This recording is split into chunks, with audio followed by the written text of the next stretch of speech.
Ayan, bukas na yung grand opening nitong pailaw dito sa may Cubs. So, hindi pa naman tapos. Ang dami pa nilang ginagawa. Pauwi na nga ako galing bayan, naisipan kong dito na lang ako dumaan. Malapit nga lang pala ito sa amin. Ito na nga pala yung part 3 ng pailaw ni Mayor Denha.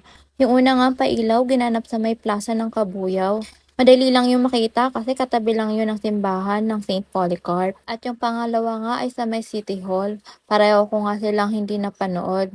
Kaya eto na lang yung aabangan ko. So kung gusto nyo pumunta dito guys, tara, sabay-sabay natin panoorin ang pailaw na gaganapin ngayong December 16, Tuesday, alas 7 ng gabi. So kung hindi nyo nga alam kung saan ito matatagpuan, madali lang itong makita.